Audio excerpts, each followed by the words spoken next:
So Frank, what has the Thai government done so far to help border trade grow amid the ongoing tensions with Cambodia?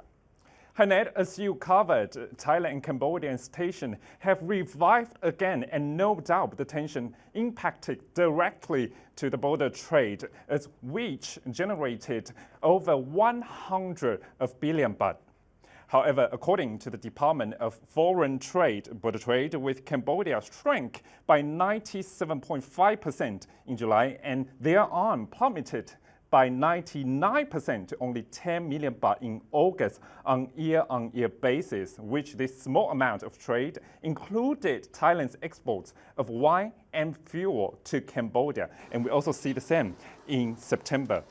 Despite border trade affected by the tensions, the Vice Commerce Minister stated that Thailand needs to diversify its trade with new markets. On the border issue, it's difficult to open the borders at the moment due to security issues, right? But of course, trade can still happen, through air or through ships, right, as well.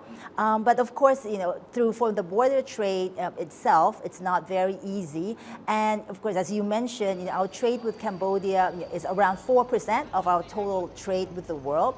But of course, those who are in the provinces, right, on the borders might be affected because their livelihood depends on the cross-border trade. So actually at the Ministry of Industry, we're actually now trying to find new markets for those producers. So we're actually either trying to ask them to come to markets within Thailand, other parts of Thailand, or find new export markets for them. So we're trying to take care of those who are actually in the provinces, along the border. So that's how we're trying to minimize the impacts that will accrue to them. Well, the border trade with Cambodia has been mostly halted. The Vice Minister said that Thailand has to use another way to boost trade and the economy is by signing free trade agreements with more new trading partners.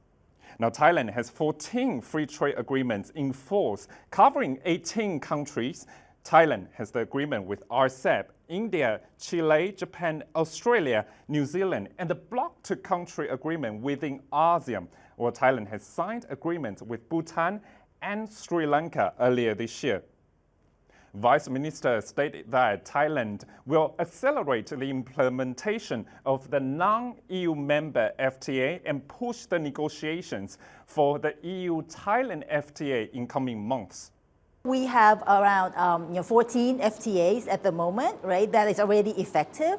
And there are a few more that will be effective soon because we already signed them. For example, the EFTA, the EFTA, that has already been signed and it's waiting for implementation, which we believe will be implemented within these 4 months. Right? And there are others like the ones we signed with Bhutan or the one we signed with Sri Lanka. Those will come into effect as well because we have already signed them. But as for the Thai EU FTA, we're still in negotiations with the EU.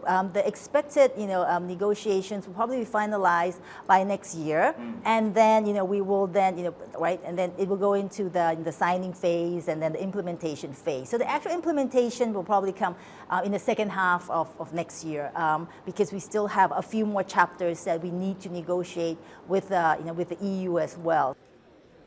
Well, Thailand aims to sign more agreements with peers around the international stage. Experts in ASEAN and EU business say that Thailand needs to modernize its business environment swiftly. There are challenges. In particular, I would say that European businesses find that the bureaucracy and administration is one of the issues.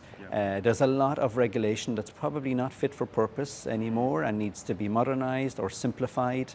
One of the challenges is the Foreign Business Act, which restricts access to certain sectors and has ownership caps that limit the level of investment that European companies can make. I think when you look at Thailand, the second largest economy in ASEAN, the most industrialized, it's only the 4th largest trading partner of the EU in ASEAN. And that's not where it should be. I think it should be at a minimum second, and arguably further up the scale.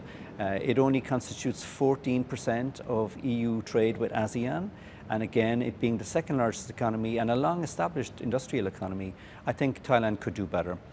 So Ned, headwinds and tailwinds still exist to boost Thailand's economic performance and trade while the country drives for free trade agreements with new trading partners. It is a critical moment to see how Thailand can maneuver economic forces amid instability.